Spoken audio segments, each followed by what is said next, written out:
Beralih ke informasi lain, Roy Suryo kembali mengambil langkah hukum dengan mengajukan permohonan pra-peradilan jilid 3 ke Pengadilan Negeri Jakarta Selatan. Kali ini Roy mengajukan gugatan yang fokusnya pada tuntutan ganti rugi terhadap jajaran Polda Metro Jaya dan Kejaksaan Tinggi DKI Jakarta.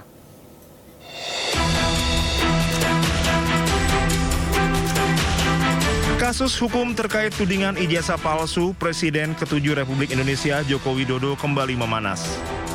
Di tengah masih bergulirnya pra-peradilan kedua, Roy Suryo kembali mengambil langkah hukum dengan mengajukan permohonan pra-peradilan ketiga ke Pengadilan Negeri Jakarta Selatan.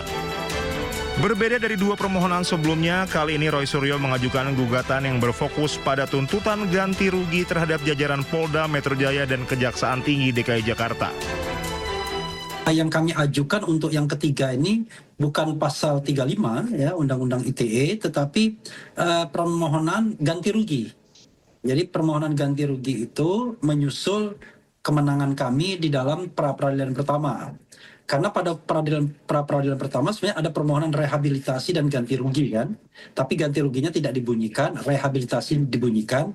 Tetapi hakim mengatakan itu harus permohonan terpisah. Karena permohonan terpisah ya kami ajukan lagi dan rasanya tidak ada halangan untuk dikabulkan. Hanya mungkin dikabulkan berapa besarnya ganti rugi itu kan. Bukan soal jumlah uangnya, tetapi lebih kepada pembelajaran publik bahwa ada loh hak-hak Anda kalau Anda kemudian diperlakukan sewenang-wenang oleh penyidik dalam sebuah kasus pidana, tindak pidana. Dan ini setelah kita dimenangkan bahwa penangkapan, sebelumnya penggeledahan dan kemudian penahanan itu dikatakan ilegal ya atau dikatakan tidak sah, maka disitulah kemudian kita punya standing untuk menggugat atau mengajukan permohonan ganti rugi begitu. Pengajuan ini menjadi babak terbaru dalam rangkaian upaya hukum yang ditempuh Roy Suryo terkait penanganan kasus tersebut.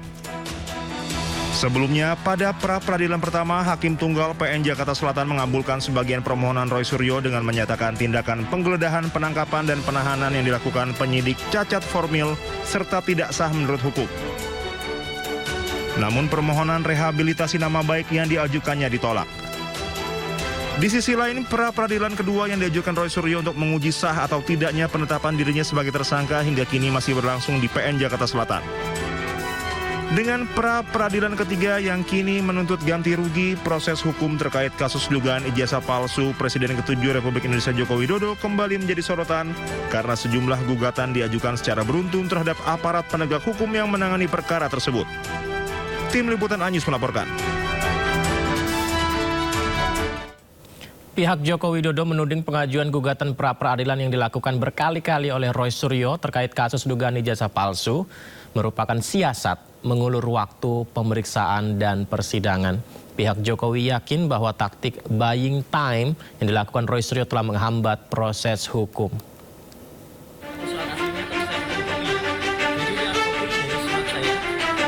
Pihak Joko Widodo menuding pengajuan gugatan pra-peradilan yang dilakukan berkali-kali oleh Roy Suryo terkait kasus dugaan ijazah palsu merupakan siasat untuk mengulur waktu pemeriksaan dan persidangan. Pihak Jokowi menilai pengajuan pra-peradilan yang dilakukan berulang kali oleh Roy Suryo hingga gugatan kedua dan ketiga tidak logis dan hanya sebagai taktik buying time atau menghambat proses hukum. Dengan pengajuan pra ketiga kan semakin terbukti dugaan kami bahwa ini untuk mengulur-ngulur perkara, yang berarti kok tidak confidence Bang Roy maju dalam persidangan dengan segala pembelaannya. Apalagi kalau tadi disampaikan argumen bahwa terdakwa belum menerima panggilan, sesuai ketentuan KUHP pada saat berkas dilimpahkan oleh jaksa ke pengadilan, tentunya terdakwa atau penasihat hukum ini sudah menerima tembusan salinan pengiriman berkas termasuk dakwaan, yang artinya secara yuridis sudah tahu adanya pelimpahan berkas ke pengadilan. Kubu Jokowi berpendapat bahwa permohonan pra-peradilan sudah tidak relevan lagi karena perkara pokoknya sendiri sudah memasuki tahap persidangan di pengadilan. Tim Liputan News melaporkan. Roy Suryo kembali dilaporkan ke polisi atas dugaan kasus pencemaran nama baik terkait gelar doktornya yang diterbitkan Universitas Negeri Jakarta. Menanggapi tudingan gelar doktornya palsu, Roy Suryo secara langsung menunjukkan ijazah S3-nya yang diterbitkan UNJ.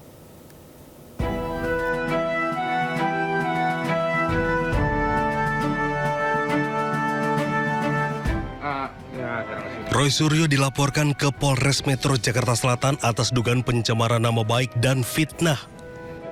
Laporan dilayangkan oleh Ketua Umum Gibranisti, Taufik Bilfaqih. Taufik menjelaskan laporan ini bermula dari rentetan kegaduhan terkait keabsahan gelar Dr. Roy Suryo dari Universitas Negeri Jakarta atau UNJ. Saya bisa melihat ijazahnya Jokowi itu 99,9%. Padahal di saat yang bersamaan Anda itu punya masalah secara akademik. Kan gitu. Di saat yang bersamaan Anda punya problem secara akademik dan Anda tidak jujur. Seharusnya ketika Anda tahu Anda sudah divonis, Anda dipidana, Anda melapor. Kalaupun UNJ masih mau meneruskan, seharusnya UNJ bikin ya peraturan rektor baru kah, khusus RS, nggak apa-apa dipidana, boleh lulus. Menanggapi tudingan keabsahan gelar doktornya, Roy Suryo membantah gelar doktornya palsu. Roy secara langsung menunjukkan ijazah doktor asli yang diterbitkan oleh Universitas Negeri Jakarta untuk membuktikan bahwa gelar akademiknya sah dan legal. Selama ini saya selalu menunjukkan ijazah S1. UGM ini asli. Ini kopinya. Dan itu ada legalisasinya. Kemudian ada ijazah S2. MKes. UGM asli juga ini. Dan selama ini yang kemudian digoreng oleh para termul adalah saya hanya menunjukkan surat tanda lulus. Memang surat tanda lulus adalah tanda seseorang memang telah lulus dan di sini jelas berhak memegang gelar doktor. Roy juga meluruskan isu yang menyebut dirinya dikeluarkan atau drop out dari UNJ. Menurutnya, aturan akademik mengenai sanksi DO hanya berlaku bagi mahasiswa yang terjerat tindak pidana dengan kriteria tertentu, bukan perkara yang sedang dihadapinya saat ini. Dari Jakarta, Tim Liputan iNews melaporkan. Kita ke informasi lainnya, pemirsa. Ibrahim Al-Abrar, anak 11 tahun, bocah SD di Boyolali ramai dibicarakan di media sosial karena ia dikabarkan mendapat apresiasi dari NASA. Wah, setelah melaporkan penemuan bug atau celah keamanan pada sistem domain publik NASA. Ya, siswa kelas 6 SD Geneng Sari Kemusu di pinggiran Waduk Kedung Mumbo mendapat apresiasi dari NASA setelah melaporkan adanya bug atau celah keamanan dari sistem atau domain publik NASA. Ibrahim Al-Abrar 11 tahun belajar cyber security secara otodidak, di mana sebelumnya Ibrahim sudah melaporkan 4 kali kerentanan keamanan situs NASA ke VDP NASA, namun sempat ada yang ditolak. Udah pengen nih. Salam. Siapa ya? Kamu KPR? Nih, Ibu ada kabar baik nih. Sudah kamu tunggu-tunggu kan? Nih, kamu berapa ya? Buka emailmu.